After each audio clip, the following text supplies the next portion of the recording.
Hello दोस्तों, स्वागत है आप सभी का हमारा यूट्यूब चैनल ईयर क्लासेस पे। तो दोस्तों, आज की क्लास में एसएससी-जीडी 2025 का जीके जीएस का 35 पीवाईक्यू प्रश्न आए हैं, जो कि एसएससी-जीडी में ये सभी प्रश्न पूछा गया है। तो चलिए बिना देरी किए हुए क्लास को शुरू करते हैं, ठीक है। याद रखिएगा, इसमें टोटल 35 प्रश्न है बाबू, ठीक है। टोटल 35 प्रश्न है दोस्तों, ठीक है। तो चलिए क्लास को शुरू करते हैं। फर्स्ट क्वेश्चन आपके सामने है, ठीक है। फर्स्ट क्वेश्चन का जवाब दीजिएगा आप लोग।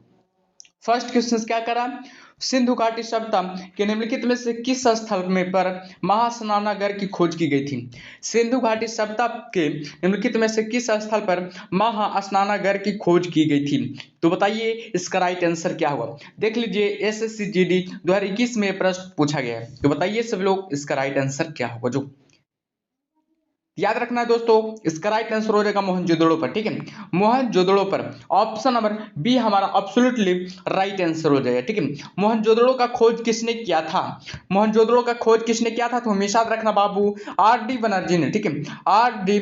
बनर्जी ने मोहनजोदड़ो का खोज किया था, ठीक है। कब किया था, याद रखना बाबू, 1922 ईस्वी में, ठीक है। 1922 ईस्वी में मोहनजोदड़ो का खोज किए थे, ठीक है, आर.डी. बनर्जी के द्वारा। याद रखना है सब दोस्तों, ठीक है। और बताइएगा मोहनजोदड़ो का अर्थ क्या होता है, तो हमेशा रखना है मृतकों का टीला होता है, ठीक है। मृतकों का टीला होता है, ठीक है। मोहनजोदड़ो का अर्थ क्या होता है, तो हमेशा याद रखना दोस्तों कि मृतकों का टीला होता है, ठीक है। चलिए बनावली कहाँ स्थित है, तो याद रखना बाबू हरियाणा में, ठीक है। हरियाणा में कहा क्या स्थित है, तो याद रखिएगा बनावली, ठीक है। लोथल कहाँ स्थित है, तो याद रखना गुजरात में। गुजरात में लोथल स्थित है। कालीबंगा कहाँ स्थित है, तो हमेशा याद रखना बाबू राजस्थान में, ठीक है। राजस्थान में कालीबंगा स्थित है, ठीक है। तो चलिए अगले प्रश्न को चलते हैं। अगला प्रश्न क्या करा, सभी लोग जवाब देना। अगला प्रश्न का राइट आंसर क्या होगा। जो अगला प्रश्न क्या रहा, मोहनजोदड़ो में मिले महास्नानागार को खालिस्तान बाबू की परत चढ़ाकर जलरोधी बनाया गया था। बिट्टूमेन की asphalt की प्राकृतिक चारकोल की मधुमोम की। तो बताइए इसका राइट आंसर क्या होगा। देखिए एसएससी-जीडी 2021 में प्रश्न पूछा गया, ठीक है। तो सभी लोग जवाब दीजिएगा इसका राइट आंसर क्या होगा। जो सभी बताइए, जो भी क्लास को लाइक नहीं किए बाबू लाइक कर दीजिए, जो भी चैनल को सब्सक्राइब नहीं किए बाबू सब्सक्राइब कर दीजिए, ठीक है। और बताइए इसका राइट आंसर क्या होगा। याद रखिए बाबू, इसका राइट आंसर हो जाएगा प्राकृतिक चारकोल चढ़ाकर, ठीक है। ऑप्शन नंबर बी हमारा एब्सोल्युटली राइट आंसर हो जाएगा, ठीक है। चलिए अगले प्रश्न को चलते हैं। अगला प्रश्न क्या करा, सभी लोग अगले प्रश्न का जवाब दीजिए कि सुनो अगला क्या करा। जो निम्नलिखित में से किस स्थान पर हड़प्पा संस्कृति की अग्नि वेदियां पाई गई थी। पदरी में कि लोथल में कि भगत राव में कि मांडा में। सभी लोग को जवाब देना बाबू, इसका राइट आंसर क्या होगा। जो ये भी एसएससी जीडी 2021 में प्रश्न पूछा गया। तो बताइए सभी लोग इसका राइट आंसर क्या होगा। जो सभी लोग को बताना है, ठीक है। याद रखिए बाबू, इसका राइट आंसर हो जाएगा लोथल में, ठीक है। लोथल में पाया गया, ठीक है। ऑप्शन नंबर बी हमारा एब्सोल्युटली राइट आंसर हो जाएगा। लोथल कहाँ स्थित है, तो याद रखना है गुजरात राज्य में, ठीक है। गुजरात राज्य में लोथल स्थित है। लोथल का खोजकर्ता किसे माना जाता है, तो हमेशा याद रखना है एस आर राव को, ठीक है। एस आर राव को लोथल का खोजकर्ता माना जाता है, ये याद रखना है दोस्तों। याद रखिएगा इसका खोज कब हुआ था, तो याद रखना 1954 में, ठीक है। 1954 में इसका खोज हुआ था, ठीक है। याद रखिएगा हड़प्पा संस्कृति में कितनी अग्निवेदियां पाई गई थी, तो हमेशा रखना है 3 अग्निवेदियां बाबू, ठीक है। पहला लोथल हो गया, दूसरा कालीबंगा हो जाएगा, तीसरा बनावली हो जाएगा, ठीक है। लोथल में कितनी यानी हड़प्पा संस्कृति की अग्निवेदियां कितनी पाई गई है, तो हमेशा रखना 3 जगह अग्निवेदियां पाई गई। लोथल में हुआ, कालीबंगा में हो जाएगा और बनावली में हो जाएगा, ये याद रखना बाबू। चलिए अगले प्रश्न को चलते हैं। अगला प्रश्न क्या करा, सभी लोग अगले प्रश्न का जवाब दीजिए। अगला प्रश्न क्या करा, बुद्ध शाक बुद्ध शाक गण नामक एक छोटे गण से संबंधित थे और एक खालिस्तान थे। क्या ब्राह्मण थे कि वैश्य थे कि क्षत्रिय थे कि शूद्र थे। तो बताइए, देखिए एसएससी-जीडी 2023 में प्रश्न पूछा गया। तो सभी लोग को जवाब देना इसका राइट आंसर क्या होगा। जो याद रखिए इसका राइट आंसर हो जाएगा ऑप्शन नंबर सी, क्षत्रिय थे। ऑप्शन नंबर सी हमारा एब्सोल्युटली राइट आंसर हो जाएगा, ठीक है। चलिए अगले प्रश्न को चलते हैं। अगला प्रश्न क्या करा, सभी लोग अगले प्रश्न का जवाब दीजिए। अगला प्रश्न क्या करा, महामस्तकाभिषेक एक जैन त्योहार है। महामस्तकाभिषेक एक जैन त्योहार है जो प्रत्येक खालिस्तान बाबू वर्षों में एक बार मनाया जाता है। 6 वर्षों में कि 8 वर्षों में कि 12 वर्षों में कि 10 वर्षों में। तो सभी लोग को जवाब देना है। इसका राइट आंसर क्या होगा? देखिए ये भी SSCGD 2023 में ये सब प्रश्न पूछा गया बाबू। तो बताइए इसका राइट आंसर क्या होगा? सभी लोग को जवाब देना है, ठीक है। याद रखिए इसका राइट आंसर हो जाएगा ऑप्शन नंबर सी, 12 अग्निवेदियां 12 वर्षों में एक बार मनाया जाता है, ठीक है। ऑप्शन नंबर सी हमारा एब्सोल्युटली राइट आंसर हो जाएगा, ठीक है। चलिए अगले प्रश्न को चलते हैं। अगला प्रश्न क्या कर रहा है? सभी लोग अगले प्रश्न का जवाब दीजिएगा। जैन धर्म के नियमों का पालन करना निम्नलिखित में से किसके लिए अधिक कठिन था? बताइए जैन धर्म के नियमों का पालन करना निम्नलिखित में से किसके लिए अधिक कठिन था? तो कारीगरों के लिए कि व्यापारियों के लिए, किसानों के लिए कि महाजनों के लिए? सभी लोग को जवाब देना है। इसका राइट आंसर क्या होगा? जवाब दीजिए। देखिए SSCGD 2023 में ये भी प्रश्न पूछा गया बाबू, ठीक है। तो सभी लोग को जवाब देना है। इसका राइट आंसर क्या होगा? ठीक है, याद रखिए इसका राइट आंसर हो जाएगा ऑप्शन नंबर सी, किसानों के लिए, ठीक है। ऑप्शन नंबर सी हमारा एब्सोल्युटली राइट आंसर हो जाएगा। ऑप्शन नंबर जो भी सी लगा है बाबू उनका राइट आंसर, ठीक है। चलिए अगले प्रश्न को चलते हैं। अगला प्रश्न क्या कर रहा है? सभी लोग अगले प्रश्न का जवाब दीजिएगा। किसान नेक्स्ट क्या करा? जो किसवन नेक्स्ट करा स्वयं तसांग के अनुसार नालंदा बौद्ध मठ के खालिस्तान नए प्रवेशकों से कठिन प्रश्न पूछते हैं जिनका उत्तर देना बहुत कठिन होता है। द्वारपाल द्वारा कि सबसे पुराने भिक्षु कि मठ के प्रमुख कि सबसे मोटे भिक्षु? तो बताइए इसका राइट आंसर क्या हुआ? देखिए ये भी SSCGD 2023 में प्रश्न पूछा गया। तो सभी लोग को जवाब देना। इसका राइट आंसर क्या होगा? जो ठीक है, याद रखिए इसका राइट आंसर हो रहा है द्वारपालों द्वारा, ठीक है। द्वारपालों द्वारा पूछा जाता है सब कठिन प्रश्न बाबू, ठीक है। ऑप्शन नंबर ए हमारा एब्सोल्युटली राइट आंसर हो जाएगा, ठीक है। चलिए अगले प्रश्न को चलते हैं। अगला प्रश्न क्या करा? सभी लोग को जवाब देना। अगला प्रश्न क्या करा? खाली स्थान है यात्रिक या छात्रिक इसको कहा जाता है क्षत्रिय वंश के प्रमुख के पुत्र थे। बताइए यात्रिक क्षत्रिय वंश के प्रमुख के पुत्र थे। गौतम बुद्ध के कि ऋषभनाथ के कि पार्श्वनाथ के कि वर्धमान महावीर के? तो बताइए इसका राइट आंसर क्या होगा? सभी लोग को जवाब देना। बताइए सभी लोग इसका राइट आंसर क्या होगा? जो याद रखिए वर्धमान महावीर के बाबू, ठीक है। वर्धमान महावीर को हो जाएगा। ऑप्शन नंबर डी हमारा एब्सोल्युटली राइट आंसर हो जाएगा। जो भी ऑप्शन नंबर डी बता रहे हैं बाबू उनका राइट आंसर है। महावीर को जो जैन धर्म के 24वें तीर्थकर के रूप में माना जाता है। महावीर को जैन धर्म के 24वें तीर्थकर के रूप में माना जाता है। महावीर का जन्म कब हुआ था? तो हमेशा रखना 540 ईसा पूर्व में, ठीक है। 540 ईसा पूर्व में वैशाली के कुंडल ग्राम में हुआ था, ठीक है। इनका पिता का नाम क्या था? सिद्धार्थ था बाबू। इनका पिता का नाम क्या था? सिद्धार्थ था, ठीक है, ये याद रखना। चलिए अगले प्रश्न को चलते हैं। अगला प्रश्न क्या कर सभी लोग जवाब दीजिएगा। अगला प्रश्न क्या राइट आंसर क्या होगा? निम्नलिखित में से किस मौर्य शासन के शासन काल में कलिंग युद्ध हुआ था? बताइए SSCGD 2023 में 2 बार पूछा गया बाबू, शिफ्ट 1 और शिफ्ट 2 में पूछा गया। तो बताइए इसका राइट आंसर क्या होगा? बिंदुसार होगा कि अशोक होगा कि चंद्रगुप्त होगा कि दशरथ होगा? तो सभी लोग को जवाब देना। इसका राइट आंसर क्या होगा? जो सेशन को लाइक कर दीजिए बाबू, अगर अच्छा लग रहा है तो सेशन को लाइक कर दीजिए और चैनल को सब्सक्राइब कर लीजिए, ठीक है। इसी तरह प्रीवियस ईयर क्वेश्चन इस चैनल पर कराया जाएगा, ठीक है। तो बताइए इसका राइट आंसर क्या होगा? ठीक है, याद रखिए इसका राइट आंसर हो जाएगा अशोक बाबू, ठीक है। ऑप्शन नंबर बी हमारा एब्सोल्युटली राइट आंसर हो जाएगा। क्या पूछ रहा है प्रश्न? निम्नलिखित में से किस मौर्य शासन के शासन काल में कलिंग युद्ध हुआ था? तो हमेशा रखिए अशोक के शासन काल में कलिंग युद्ध हुआ था। कब हुआ था कलिंग युद्ध? कब हुआ था? तो हमेशा रखना 261 ईसा पूर्व में, ठीक है। 261 ईसा पूर्व में इस कलिंग युद्ध हुआ था, ये याद रखना, ठीक है। चलिए अगले प्रश्न को चलते हैं। अगला प्रश्न क्या करा? अगले प्रश्न का जवाब दीजिए सभी लोगों को। देखिए ये प्रश्न कितना बार पूछा गया? निम्नलिखित में से किस मौर्य राजा ने धर्म की अवधारणा को लोकप्रिय बनाया था? अशोक कि बिंदुसार कि चंद्रगुप्त कि दशरथ? सभी लोग को बताना है इसका राइट आंसर क्या होगा। देखिए SSCGD 2023 में फिर पूछा गया, फिर 2024, फिर दो बार 2024 में पूछा गया बाबू। तो बताइए इसका राइट आंसर क्या होगा दोस्तों। निम्नलिखित में से किस मौर्य राजा ने धर्म की अवधारणा को लोकप्रिय बनाया था। तो सभी लोग को जवाब देना, इसका राइट आंसर क्या होगा। जो याद रखिए इसका राइट आंसर हो जाएगा ऑप्शन नंबर ए, ठीक है, अशोक हो जाएगा। जो भी ऑप्शन नंबर ए बता रहे हैं बाबू उनका राइट आंसर है, ठीक है। जो भी ऑप्शन नंबर ए बता रहे हैं उनका राइट आंसर हो जाएगा, ठीक है। चलिए अगले प्रश्न को चलते हैं। अगला प्रश्न क्या करा, सभी लोग को जवाब देना है। अगला प्रश्न क्या करा, जो अगला प्रश्न करा, मौर्य शासक अशोक की मृत्यु कब हुई थी। मौर्य शासक अशोक की मृत्यु कब हुई थी। देखिए SSCGD 2023 में प्रश्न पूछा गया, तो सभी लोग को जवाब देना है। इसका राइट आंसर क्या होगा। जो सेशन को लाइक कर दीजिए और शेयर नहीं किया बाबू शेयर कर दीजिए, चैनल को सब्सक्राइब नहीं किया बाबू सब्सक्राइब कर लीजिए। और याद रखिएगा इसका अगर PDF लेना चाहते हैं तो हमारा टेलीग्राम ग्रुप जरूर ज्वाइन कीजिएगा। ईगर क्लासेज 7250 के नाम से चलता टेलीग्राम ग्रुप, नहीं तो लिंक डिस्क्रिप्शन बॉक्स में दे दिया जाएगा, जाकर ज्वाइन कर लेना है सभी लोग को, ठीक है। चलिए बताइए सभी लोग इसका राइट आंसर क्या होगा। जो सभी लोग को बताना है, ठीक है। याद रखिए इसका राइट आंसर हो जाएगा ऑप्शन नंबर डी बाबू, ठीक है। 232 BC में, यानी कि 232 BC यानी कि ईसापुर में, ठीक है। ऑप्शन नंबर डी हमारा एब्सोल्युटली राइट आंसर हो जाएगा। ऑप्शन नंबर डी हमारा एब्सोल्युटली राइट आंसर हो जाएगा। अशोक का शासनकाल क्या था बताइएगा। अशोक का शासनकाल क्या था, तो याद रखिए 273 ईसा पूर्व से बाबू याद रखना 232 ईसा पूर्व तक शासन किया था, ठीक है।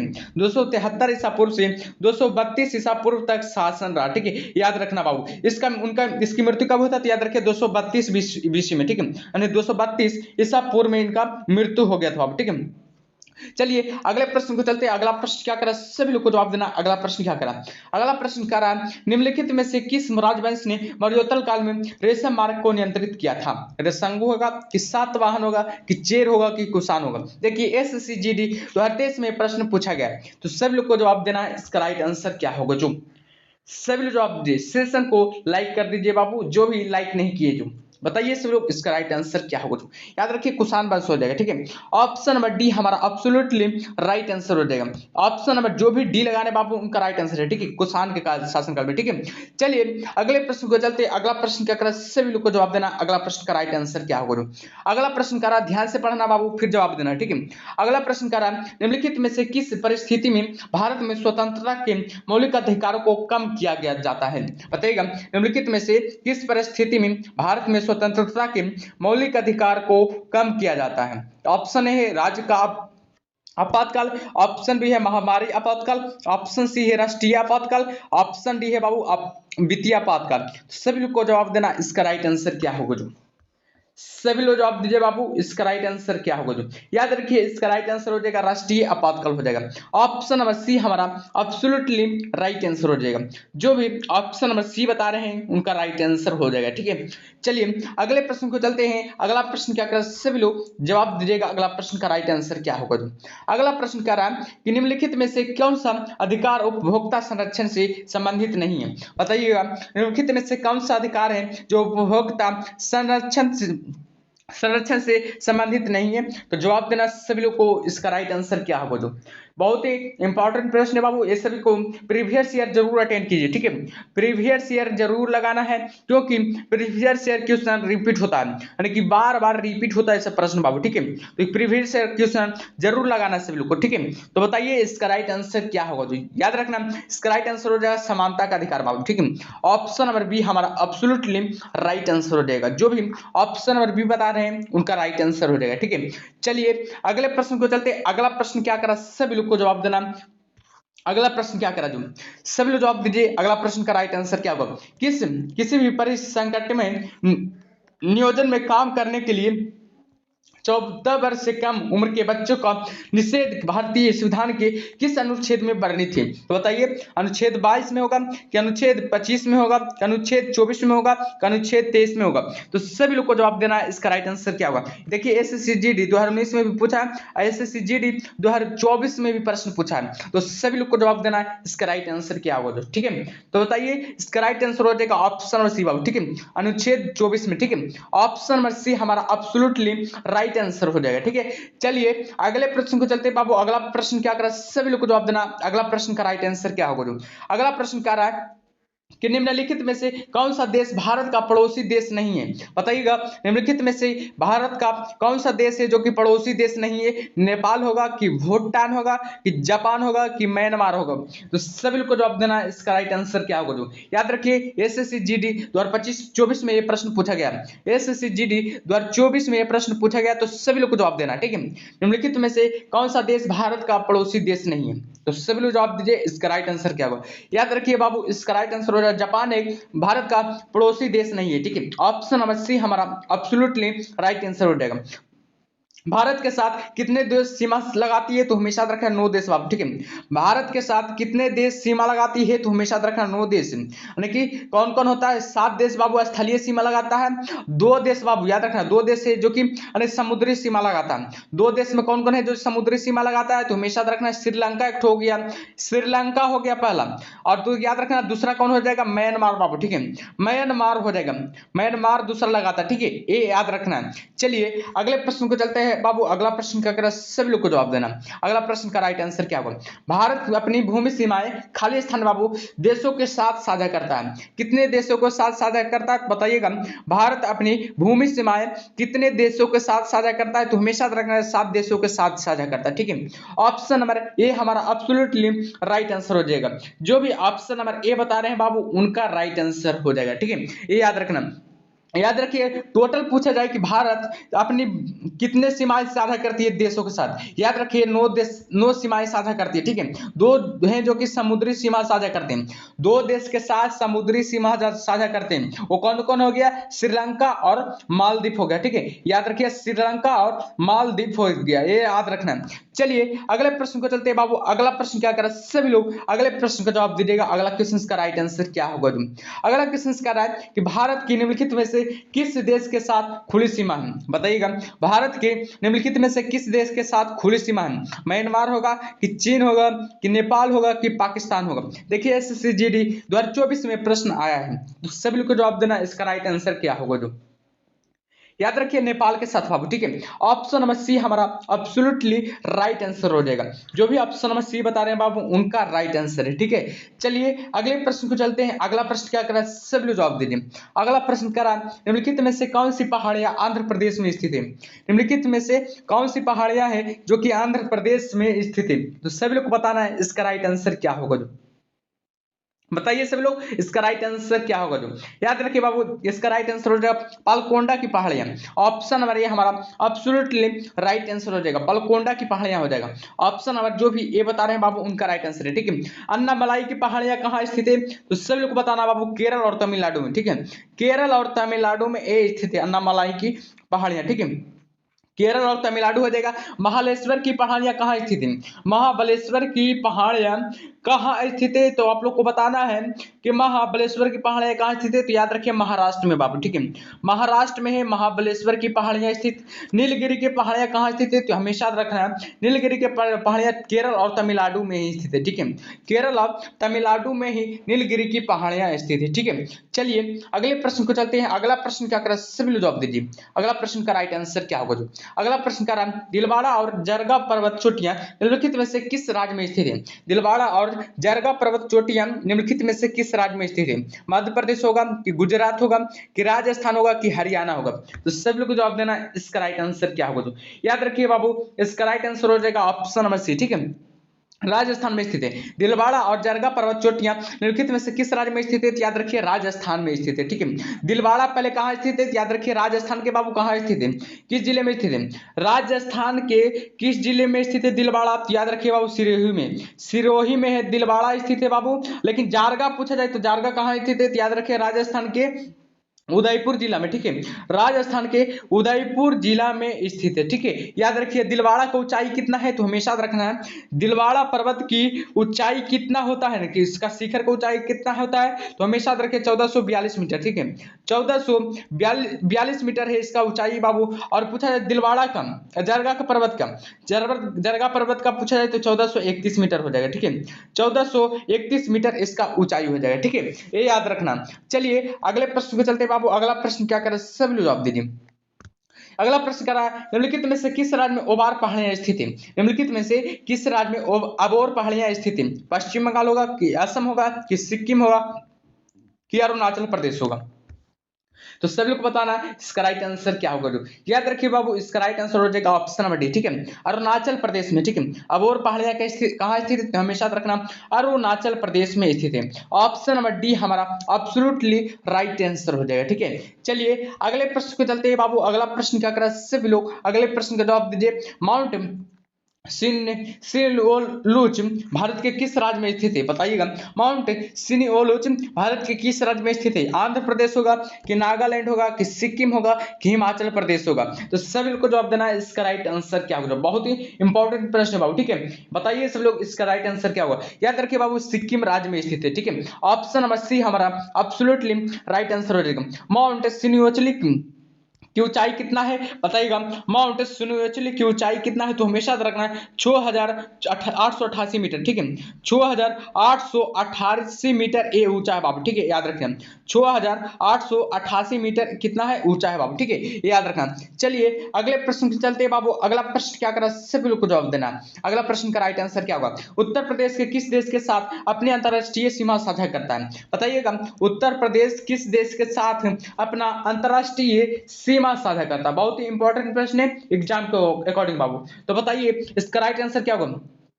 इसका राइट आंसर हो जाएगा ऑप्शन नंबर ए बाबू, ठीक है, नेपाल के साथ। ऑप्शन नंबर ए हमारा एब्सोल्युटली राइट आंसर हो जाएगा, ठीक है। ऑप्शन नंबर ए हमारा एब्सोल्युटली राइट आंसर हो जाएगा। बताइएगा उत्तर प्रदेश कितने राज्यों के साथ नेपाल के साथ सीमा साझा करता है, तो हमेशा याद रखना है 7 राज्यों के साथ बाबू, ठीक है। 7 राज्यों के साथ बाबू नेपाल के साथ सीमा साझा करता है, ठीक है, ये याद रखना। याद रखिए कितना सीमा साझा करता है, कितना किलोमीटर, तो हमेशा याद रखिए 576 किलोमीटर, ठीक है। 576 किलोमीटर सीमा साझा करता है, ये याद रखना ये सब प्रश्नों का, ठीक है। चलिए अगले प्रश्न को चलते बाबू। अगला प्रश्न क्या कर रहा है, सभी जवाब दीजिए। बहुत ही इंपॉर्टेंट प्रश्न है ये सब। देखिए एसएससी जीडी 2023 में प्रश्न पूछा गया। पश्चिम बंगाल किस देश के साथ अपनी सबसे लंबी सीमा साझा करता है। पश्चिम बंगाल किस देश के साथ अपनी सबसे लंबी सीमा साझा करता है। भूटान होगा कि बांग्लादेश होगा कि म्यांमार होगा कि नेपाल होगा। तो सभी लोग जवाब दीजिएगा इसका राइट आंसर क्या होगा। याद रखिए बाबू, इसका राइट आंसर हो जाएगा बांग्लादेश के साथ, ठीक है। ऑप्शन नंबर बी हमारा एब्सोल्युटली राइट आंसर हो जाएगा। ऑप्शन नंबर बी हमारा एब्सोल्युटली राइट आंसर हो जाएगा, ठीक है। बांग्लादेश के साथ कितने भारत के कितने राज्य का सीमा साझा होता है, तो हमेशा रखना बाबू बांग्लादेश के साथ बाबू याद रखें पश्चिम बंगाल, असम हो जाएगा, मेघालय, त्रिपुरा बाबू, ठीक है। 4 राज्यों के साथ सीमा साझा करता है बांग्लादेश, ठीक है। चलिए अगले प्रश्न को चलते बाबू। अगला प्रश्न क्या करता है, सभी लोग जवाब दीजिएगा। अगला प्रश्न का राइट आंसर क्या होगा। याद रखिएगा निम्नलिखित में से कौन सा देश त्रिपुरा को पश्चिम और उत्तर और दक्षिण में घेरता है, बताइएगा। निम्नलिखित में से कौन सा देश त्रिपुरा को पश्चिम, उत्तर और दक्षिण में घेरता है, तो बताइएगा इसका राइट आंसर क्या होगा। याद रखिए बाबू बांग्लादेश ही होगा, ठीक है। ऑप्शन नंबर डी हमारा एब्सोल्युटली राइट आंसर हो जाएगा, बांग्लादेश ही होगा, ठीक है। चलिए अगले प्रश्न को चलते बाबू। अगला प्रश्न क्या करा, सब लोग जवाब दीजिए। अगला प्रश्न का राइट आंसर क्या होगा। क्षेत्रफल की दृष्टि से भारत का सबसे बड़ा राज्य कौन है। देखिए कितना आसान क्वेश्चन है। देखिए एसएससी 2023 में प्रश्न पूछा गया, क्षेत्रफल की दृष्टि से सबसे बड़ा राज्य कौन है, तो याद रखिए हमेशा याद रखिए राजस्थान होगा, ठीक है। राजस्थान हो जाएगा जो कि क्षेत्रफल की दृष्टि से सबसे बड़ा राज्य है, ठीक है। लेकिन जनसंख्या की दृष्टि से पूछा जाए, जनसंख्या की दृष्टि से बाबू उत्तर प्रदेश हो जाएगा, ठीक है। जनसंख्या की दृष्टि से उत्तर प्रदेश हो जाएगा, ठीक है। लेकिन पूछा जाए छोटा राज्य कौन है, क्षेत्रफल की दृष्टि से सबसे छोटा राज्य कौन है, तो याद रखिए बाबू गोवा हो जाएगा। गोवा है जो कि क्षेत्रफल की दृष्टि से बाबू अनेक सबसे छोटा राज्य है। इसमें मात्र 3 जिला स्थित है, ठीक है। इस राज्य में बाबू मात्र 3 जिला स्थित है, ये याद रखना है। चलिए अगले प्रश्न को चलते हैं बाबू। अगला प्रश्न क्या करा, सभी लोग को जवाब देना। अगला प्रश्न का राइट आंसर क्या होगा। निम्नलिखित में से कौन सा भारतीय राज्य बांग्लादेश और म्यांमार दोनों के साथ सीमा साझा करता है। मिजोरम होगा कि मणिपुर होगा कि नागालैंड होगा कि असम होगा, तो सभी लोग जवाब दीजिएगा इसका राइट आंसर क्या होगा। जो बहुत इंपॉर्टेंट प्रश्न है, सभी लोग को जवाब देना, ठीक है। याद रखिए इसका राइट आंसर हो जाएगा ऑप्शन नंबर ए, ठीक है, मिजोरम हो जाएगा। ऑप्शन नंबर ए हमारा एब्सोल्युटली राइट आंसर हो जाएगा, ठीक है। ऑप्शन नंबर ए हमारा एब्सोल्युटली राइट आंसर हो जाएगा, ठीक है। चलिए अगले प्रश्न को चलते हैं बाबू। अगला प्रश्न क्या कर रहा है, सभी लोग को जवाब देना। अगला प्रश्न का राइट आंसर क्या होगा। याद रखिए भारत की जीडीपी की गणना के लिए कौन सी संस्था जिम्मेदार है, बताइएगा। भारत की जीडीपी की गणना के लिए कौन सी संस्था जिम्मेदार है, तो बताइए भारतीय रिजर्व बैंक होगा कि केंद्रीय सांख्यिकी कार्यालय होगा कि मुख्य आर्थिक सलाहकार सरकार होगा कि वित्त मंत्रालय होगा? तो सभी को जवाब देना, इसका राइट आंसर क्या होगा? बहुत ही इंपॉर्टेंट प्रश्न है, सभी जवाब दीजिए, ठीक है। इसका राइट आंसर हो जाएगा ऑप्शन और बी बाबू, ठीक है, केंद्रीय सांख्यिकी कार्यालय हो जाएगा। ऑप्शन और बी हमारा एब्सोल्युटली राइट आंसर हो जाएगा, ठीक है। चलिए अगले प्रश्न को चलते बाबू। अगला प्रश्न क्या करा, सभी लोग को जवाब देना, अगला प्रश्न का राइट आंसर क्या होगा? अगला प्रश्न कह रहा है कि भारतीय में तृतीय क्षेत्र के बढ़ते महत्व के संदर्भ में निम्नलिखित में से कौन सा कथन सही नहीं है? बताइए, भारत में तृतीय क्षेत्र के बढ़ते महत्व के संदर्भ में निम्नलिखित में से कौन सा कथन सही नहीं है?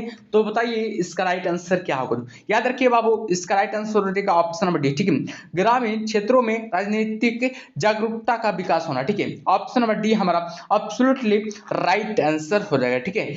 चलिए अगले प्रश्न को चलते बाबू। अगला प्रश्न क्या करा, सभी लोग को जवाब देना, बहुत ही इंपॉर्टेंट प्रश्न है, ठीक है। निम्नलिखित में से कौन सा भारत की जीडीपी की गणना के लिए उत्तरदायी है? बताइएगा, निम्नलिखित में से कौन सा भारत की जीडीपी की गणना के लिए उत्तरदायी है? तो बताइए इसका राइट आंसर क्या होगा? बाबू याद रखना, इसका राइट आंसर हो जाएगा ऑप्शन नंबर बी, ठीक है। याद रखिए, केंद्रीय सरकार के मंत्रालय और राज्यों तथा केंद्र शासित प्रदेशों के विभिन्न सरकारी विभाग होगा। ऑप्शन नंबर बी हमारा क्या हो जाएगा? एब्सोल्युटली राइट आंसर हो जाएगा, ठीक है। चलिए अगले प्रश्न को चलते बाबू। अगला प्रश्न क्या कर रहा है, सब लोग अगला प्रश्न का जवाब देना, ठीक है। बैंकिंग विनिमय अधिनियम कब पारित किया गया था? बैंकिंग विनिमय अधिनियम कब पारित किया गया था? तो सभी लोग को जवाब देना, इसका राइट आंसर क्या होगा? बहुत ही इंपॉर्टेंट प्रश्न है एग्जाम के अकॉर्डिंग बाबू, ठीक है। तो बताइए इसका राइट आंसर क्या होगा? याद रखिए बाबू 1949 में, ठीक है, याद रखना 1949 में पारित किया गया। ऑप्शन नंबर ए हमारा एब्सोल्युटली राइट आंसर हो जाएगा, ठीक है। चलिए अगले प्रश्न को चलते बाबू। अगला प्रश्न क्या करा, सभी लोग अगले प्रश्न का जवाब दीजिए। अगला प्रश्न करा, करेंसी नोट और सिक्कों के कागजी मुद्रा को कहते हैं, इन्हें खालिस्तान भी कहा जाता है। पट्टा विलेख की कानूनी निविदा, की ऋण विलेख की कानूनी अनुवाद है? तो सभी लोग को जवाब देना, इसका राइट आंसर क्या होगा? देखिए एसएससी-जीडी 2023 में प्रश्न पूछा गया, तो बताइए सब लोग इसका राइट आंसर क्या होगा? इसका राइट आंसर होगा कानूनी निविदा बाबू, ठीक है। ऑप्शन नंबर बी हमारा एब्सोल्युटली राइट आंसर हो जाएगा, ठीक है। चलिए अगले प्रश्न को चलते बाबू। अगला प्रश्न क्या कर रहा है, सभी लोग जवाब दीजिए। महात्मा गांधी श्रृंखला के 2000 के बैंक नोट के पीछे एक खालिस्तान बाबू की आकृति बनी है, किस चीज का? रानी की बाबा की, मंगलायन की, कोणार्क की, सूर्य मंदिर का, कि लाल किला का? तो सभी लोग को जवाब देना, इसका राइट आंसर क्या होगा? याद रखिए बाबू, इसका राइट आंसर हो जाएगा मंगलायन का, ठीक है। ऑप्शन नंबर बी हमारा एब्सोल्युटली राइट आंसर हो जाएगा, ठीक है। चलिए अगले प्रश्न को चलते बाबू। अगला प्रश्न क्या कर रहा है, सभी लोग जवाब दीजिए। अगला प्रश्न का राइट आंसर क्या होगा? खालिस्तान बाबू देश के विदेशी मुद्रा भंडार का संरक्षक है और उनके निवेश के प्रबंधन की जिम्मेदारी नहीं थे। किसमें? भारतीय स्टेट बैंक में, कि वाणिज्य और उद्योग मंत्रालय में, कि वित्त मंत्रालय में, कि भारतीय रिजर्व बैंक में? तो सब लोग को जवाब देना, इसका राइट आंसर क्या होगा? याद रखिए बाबू, इसका राइट आंसर हो जाएगा ऑप्शन नंबर डी, ठीक है, भारतीय रिजर्व बैंक हो जाएगा। ऑप्शन नंबर डी हमारा एब्सोल्युटली राइट आंसर हो जाएगा, ठीक है। चलिए बताइएगा सेशन कैसा लगा और बताइएगा 35 प्रश्नों में से कितना सही किए। 35 प्रश्नों में से बाबू आप लोग कितना सही किए, आप लोग कमेंट में बताना है, ठीक है। कमेंट में आप लोग को बताना है कि 35 प्रश्नों में से कितना सही किए, ठीक है। तो चलिए अगले वीडियो में मिलते हैं, तब तक के लिए ओके और बाय, ठीक है।